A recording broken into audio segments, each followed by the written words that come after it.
Welcome back to another video. It's Bradford v Harrogate Town match preview. Let me know your score predictions and thoughts going into a game in the comments down below. Like the video if you did and subscribe if you're new. All the support is massively appreciated, but I do just want to start off on a very serious note. It's been 5 years since Stephen Darby was diagnosed with MND. A City legend, a City great, a great of all time.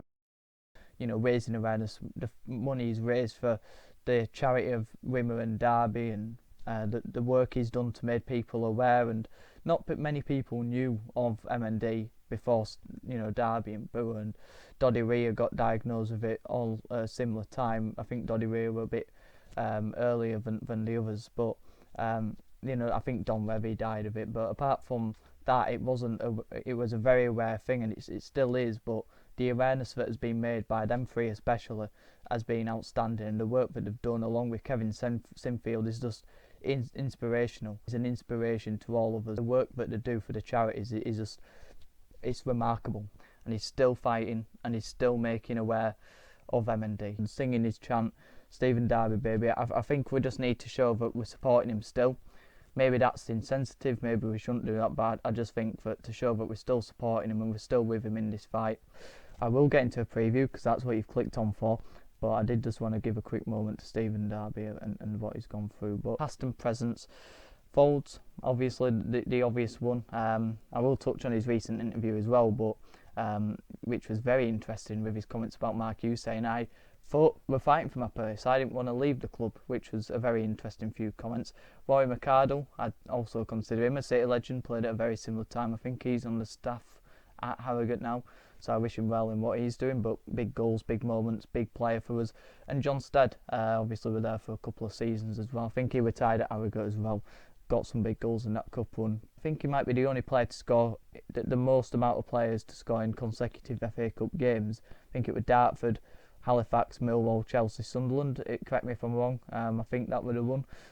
Obviously, big player for us in those cup runs. Not a lot said to him about the league though. Key players, Luke Armstrong, although he had that link with Wrexham, I think he's still in the team and he's still a threat. And I think if they can get him on it mentally, he's a physical threat. Matty Folds, joint third player in League Two with most interceptions, and he's made 12 tackles, which is the joint sixth. He's also had a goal line clearance that kept Harrogate in a game. I don't know if they drew or won that game, but he kept them in it nevertheless. And Abraham Odo, very direct, pacey player, a bit of a threat in behind with his pace. What can we expect from Harrogate then? The most boring game of football of the season, I think. Harrogate with the fourth lowest shots in the league with 72, and right around mid-table for attacking numbers as well. Harrogate consistently in the bottom. They've scored 4 this season, we've scored 5. They're very good at limiting opposition chances, so are we. But Simon Weaver, what a great job he's done, and I think his dad's the owner, which is why he's probably been there so long. But constant progression. We're playing Harrogate because yes, we've been poor and we're in League Two and we've had constant regression for the last few seasons, but Harrogate have had constant progression and they definitely deserve to be there on merit as well. The referee, just a quick note to him as well, Sonny Singh Gill, his father was the first referee to wear a turban, and he's the first South Asian referee since his dad in 2010, which is a nice little story. I think his brother as well has been assistant referee in a few Premier League games as well. 13 League One games refereed, 15 League Two games, 67 yellow cards in League Two and 1 red. And he has refereed 1 game against Bradford City, that was against Crewe, and 1 game for Harrogate, and that was a draw. So he's refereed 2 draws, and I can definitely see that's where the game's going. I'm going to give my prediction as well now. I'm going to go with a 0-0 draw because that's the only way I can see it. Like I say, it's going to be a very timid game. Into head-to-heads then, we've only played 7 games against Harrogate. We've won 2 and lost 5 with no defeats. However, we have won back-to-back league games against Harrogate, winning both the games last season. So under Mark Hughes, no defeats against Harrogate, which is always a good thing. The starting 11, Lewis in goal, Halliday in right back, Platt and Tompkinson as the centre backs, Luke Richards in left back, Gilead and Smallwood in midfield, Poynton, Odran, Tulloch and Afoka. No, I'm not living yes, I'm living a dream, because that's my starting 11, not the predicted one.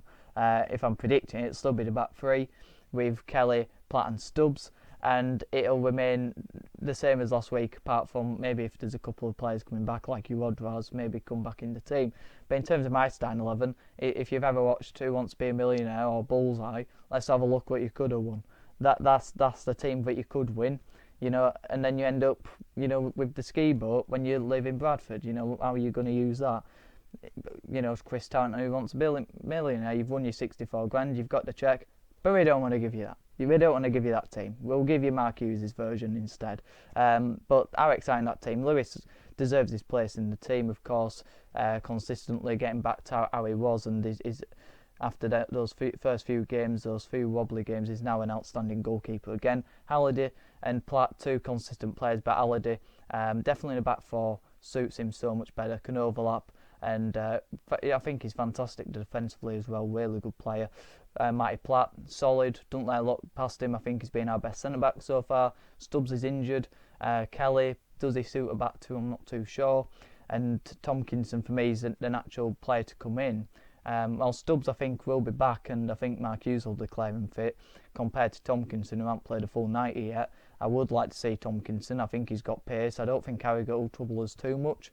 Obviously, those diagonals towards Oda, and Armstrong as well, with those threats could be a problem for Tomkinson, but I'd like to see him give him a full 90 or 70 minutes and then bring Stubbs in as well to keep them fit. But I think Platt's got to stay in the team for me. Richards has been a fantastic addition down at left side, gives us a lot more going forward.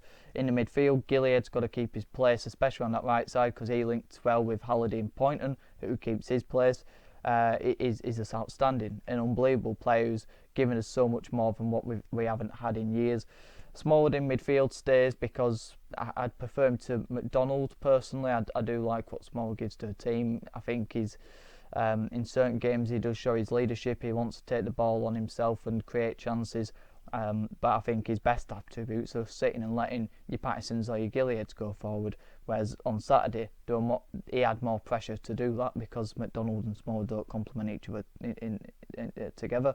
Odrine in number 10, I haven't been convinced with Walker of recent, really inconsistent, not creating enough chances for me and not getting on in the ball in the right areas enough, and that can be down to the number 10 itself, or it can be down to a system. But I would just bring him out and refresh it for Odrine, who has been on international duty with Kenya. Not too sure he's gone, to be honest, but I think he comes straight back into the team because he's been a very good player in the start of the season for us. Tulloch on the left hand side, really bright sparks in that game when he came on for I can't remember, was it Kelly, but we changed the system and looked really direct, really pacey, offered a lot up against players, and I thought he had a fantastic performance. Love to see him again. Linking up with Afoka, who starts as a false nine. I think again a tricky player who's got good balance and offers something a bit different to Derbyshire, and I'd much rather see that team than the team Mark Hughes will offer us, of course. So like I say, it'd be good if we could send a message in the game to say we're still with him and we're still supporting him through his fight. Let me know your score predictions in the comments down below. I've said a 0-0 draw. Think it'll be a boring game. Harrogate don't really create much. We don't either. But if we play that team and we play an exciting, expansive brand of football, I don't see why we can't have an exciting game on our hands as well. And the way Harrogate are going, I think they're there to be taken. Let me know your thoughts in the comments down below. Like the video if you did. Subscribe if you're new. All the support is massively appreciated. Have a good one.